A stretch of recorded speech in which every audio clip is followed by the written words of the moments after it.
A reading from the National Apology to Victims and Survivors of Institutional Child Sexual Abuse by the then Prime Minister, Mr. Scott Morrison, the 22nd of October 2018. For too many years, governments and institutions refused to acknowledge the darkness that lay within our community. Today, we reckon with our past and commit to protect children now and into the future.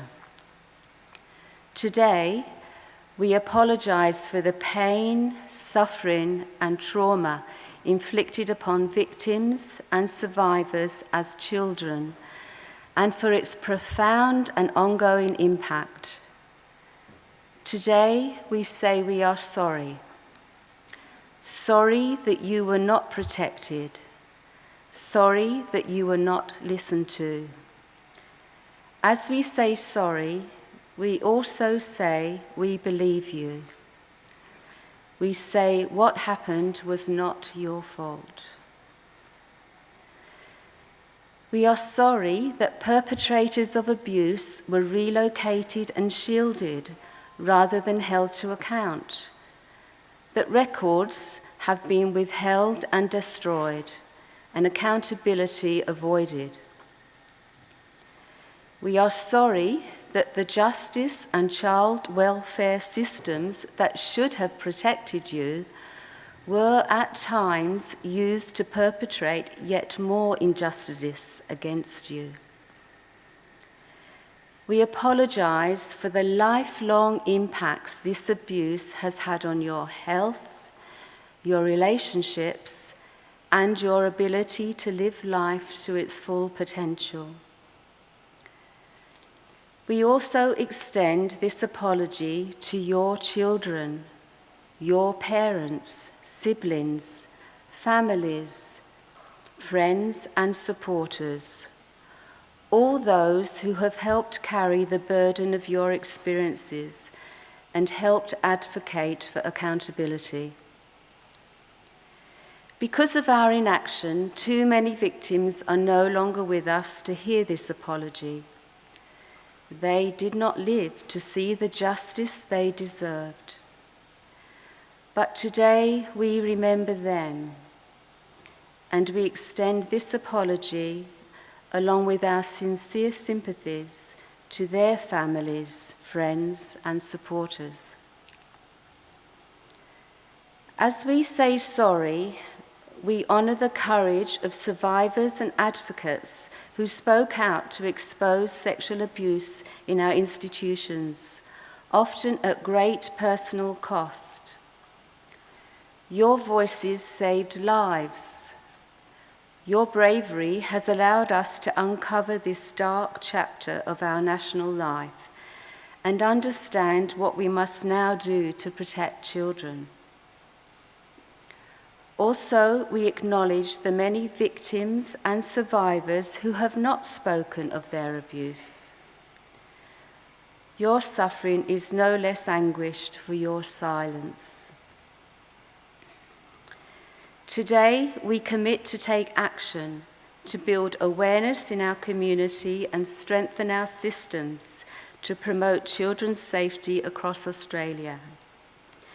We commit to ensuring that all of our institutions are child safe. Our children deserve nothing less. For the recognition of pain and trauma, God gives strength and mercy. Hear words of faith from the Gospel of Luke, chapter 18, verse 1 to 8. Jesus told the disciples a parable on the necessity of praying always and not losing heart. Once there was a judge in a certain city who feared no one, not even God. A woman in that city who had been widowed kept coming to the judge and saying, "Give me legal protection from my opponent." For a time, the judge refused, but finally the judge thought, "I care little for God or people, but this woman would not leave me alone. I'll better give her the protection she seeks, or she will keep coming and wear me out." Jesus said, "Listen to what this corrupt judge is saying. Will not God then do justice to the chosen who call out day and night? Will God delay long over them? I tell you, God will give them swift justice. But when the promised one comes, will faith be found anywhere on earth?" For the power of persistence in seeking justice, thanks be to God.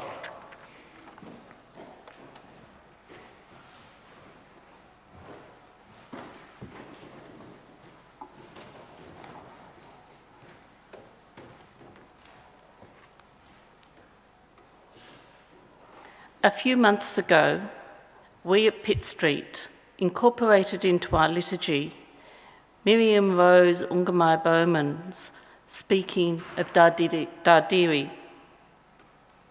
She says, "To know me is to breathe with me.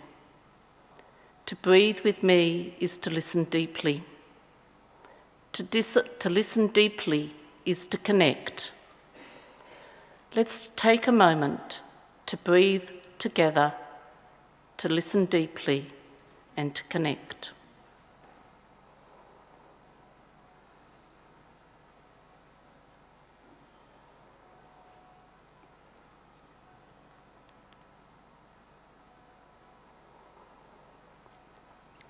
What I have to say this morning may be challenging. The topic is challenging. For some, triggering. So let us take a moment to consider what we might do to care for ourselves and others who are disturbed by what we hear or by what is evoked within us. We will offer a listening space in the Peace Chapel following worship this morning. Your pastoral friends are available to offer support in this or other contexts. Maybe take a few minutes to walk in nature before returning home today. Other avenues of support are listed in the worship booklet. This morning may be challenging as the issues are controversial and far from simplistic. The complexity of the issues are rarely explored. Debates become polarised, views entrenched, the topic avoided altogether. Despite these challenges, we need to bring these issues into the open, into conversation with our theology and pastoral practice. Otherwise, we collude with the culture of silence. Sexual abuse is a crime. The appropriate people to deal with the crime are the police. Abuse is also an abuse of relational power. For me, abuse of relational power is about as good a definition as sin as I can come up with. I'll return to that later. But first, let us look at the Gospel reading. Biblical scholars suggest that the parable told by Jesus is then retold by the writer of Luke's Gospel many decades later. If we look at verses 1 and then 6 to 8, the parable seems to be about prayer. If we persist in prayer, we will be rescued from all that besets us. This may be what the author of the Gospel was intending to say to their audience in their time. It seems that these verses were added to the story told by Jesus. So let us just focus on the parable that Jesus is likely to have spoken, verses 2 to 5. A woman's voice breaks the culture of silence. As a widow, she is economically and socially vulnerable and a victim of injustice. She's probably trying to claim maintenance from her dead husband's estate or the inheritance he would have pledged to her in the event of his death. The sum involved was probably large enough to attract adversaries. William Hergos, in Parables as Subversive Speech, suggests that there was probably collusion between her adversary and the judge. Jesus, in telling this story, is highlighting the gap between the spirit of the Jewish legal system as laid in the Torah and how it actually played out. However, the woman circumvents the system, publicly challenging the judge, who we've been told feared no one, not even God. It seems like this unnamed woman feared no one either. The judge begrudgingly gives in, not because justice was served, but to bring ease to his life. What does this parable, with the national apology to victims and survivors of institutional child sexual abuse offered by the then Prime Minister, the Honourable Scott Morrison, have to say to us now? What does this parable offer 5 years on from the Royal Commission? What does this parable offer us here at Pitt Street? I want to offer 3 insights. Firstly, apology. 4 years ago, the Prime Minister offered a detailed and well-considered apology on behalf of the Australian Government and all Australians. The Uniting Church in Australia has also issued its own apology. For an apology to be genuine, it requires that it is offered freely and sincerely by the one who has caused harm. Those harmed are under no obligation to receive the apology. Now let's be clear. If my actions have caused offence, then I apologise. That's not an apology. An apology can take quite a simple form. I'm sorry for, this was wrong because, in future I will, and I will try to make things right by. Acceptance of responsibility, expression of remorse, intention to change, and commitment to make things right are all essential elements. If there's no acceptance of responsibility, no indication of intention to change, then the apology is meaningless. It's unfair and dishonest to offer insincere pseudo-apologies. Secondly, justice. Issuing an apology is not enough, it is but one step. This is where justice comes in. We need to define what we mean by justice. Unfortunately, justice is generally equated with retribution. Yet as Gandhi is reported to have said, an eye for an eye just makes the whole world blind. The focus of retributive justice is on the one who has caused harm and largely renders the one harmed voiceless. A restorative approach involves a paradigm shift. Here, the intention is on the one harmed and what are their needs and whose obligations is it to meet those needs. It is about setting relations right, or as right as possible. It also requires that steps are taken to ensure that it doesn't happen again. Committed to taking steps to ensure it doesn't happen again, the Uniting Church has developed a range of safe church policies, procedures and resources. These focus on minimising the risk of harm to children and vulnerable people, ensuring that concerns are reported appropriately and remaining compliant with legislative requirements. The Church's approach also includes policies and procedures for persons of concern. These arrangements place boundaries around the involvement of those who are known to have offended so they can participate in worship.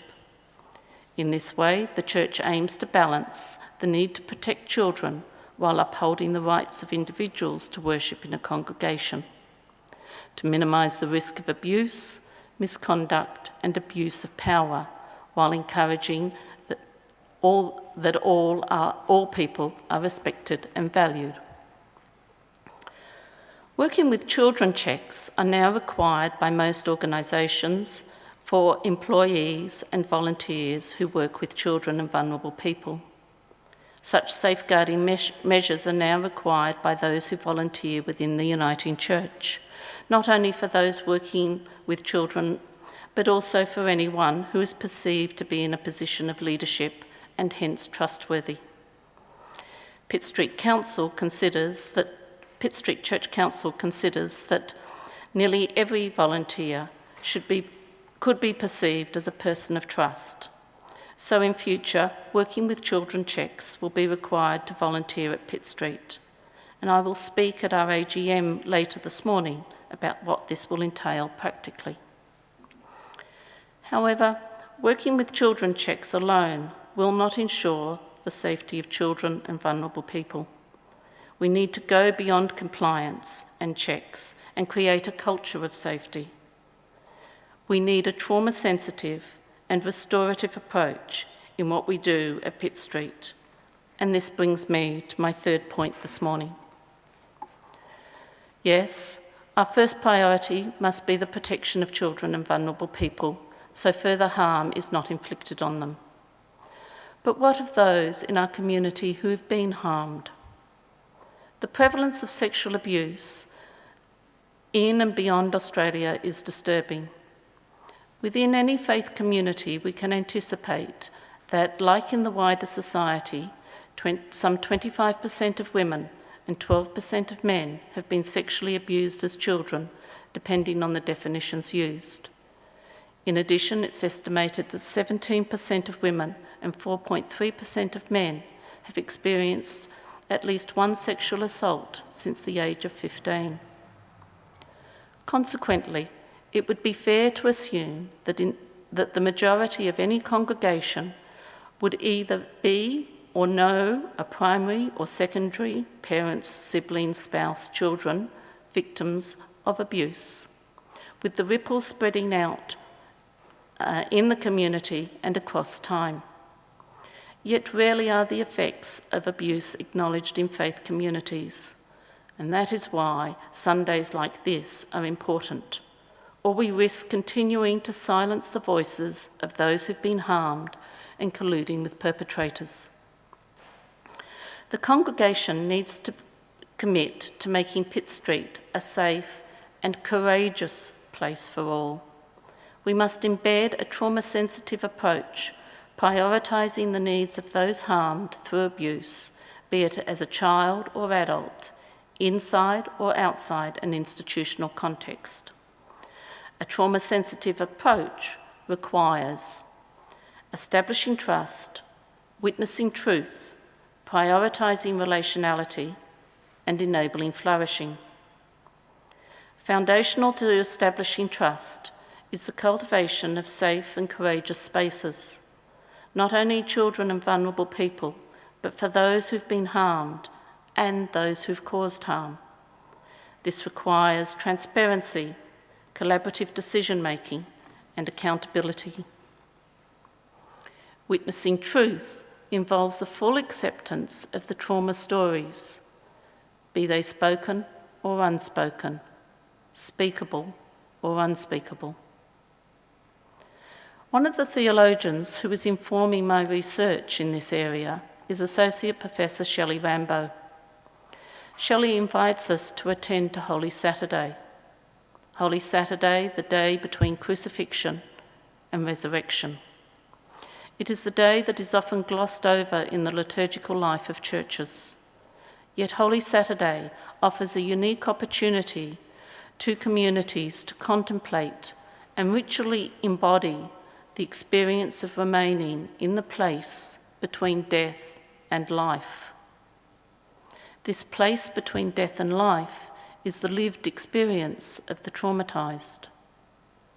Holy Saturday offers communities the opportunity to witness the told and the untold stories of all those harmed, those who have caused harm and those who've witnessed harm. Witness offered through testimony, contemporary stories, sacred texts, movement and art. This place of remaining provides an opportunity for individuals and communities to lament the atrocities we confront. Serene Jones, president of the Union Theological Seminary in New York, is curious as she asks, how would preachers preach differently if when they look out over their congregation, instead of seeing a group of healthy, high-functioning people, they were able to see the scars and the wounds and understand that trauma really fractures people's capacity to think? I ask, if we could see the scars and the wounds and understand that trauma fractures people's lives, how would we relate to one another? How would our liturgies, our community time, our policies, our procedures, our church layout be different? How would our theology be different? Grace Jansen asks how things might be different if instead of a theology of salvation, we develop a theology of flourishing. I believe that many of our responses to the Royal Commission are deficient. Yes, all volunteers will need to comply with the new requirement, but we need to go further and foster a trauma-sensitive, restorative culture at Pitt Street and within the Uniting Church. We live in a traumatised world affecting all aspects of our lives, including congregational life. It is my hope that through establishing trust, witnessing truth, prioritising relationality, and enabling flourishing, suffering may be met with faith, hope, love, and divine grace. Returning to today's parable, widowhood left the woman in today's parable desperate. The very system of Jewish law that should have offered her protection is being subverted by self-serving, powerful, corrupt elite. The widow calls it for what it is, the abuse of relational power, and in doing so breaks the mould of this unjust system. The Lucan parable spiritualizes the story, but Jesus was characteristically challenging and subverting the systemic failings of the institutions, just as the Royal Commission has done. We need to listen and respond. Let us pause and hold silence as we breathe together, to listen deeply, to connect in the spirit of Dardiri.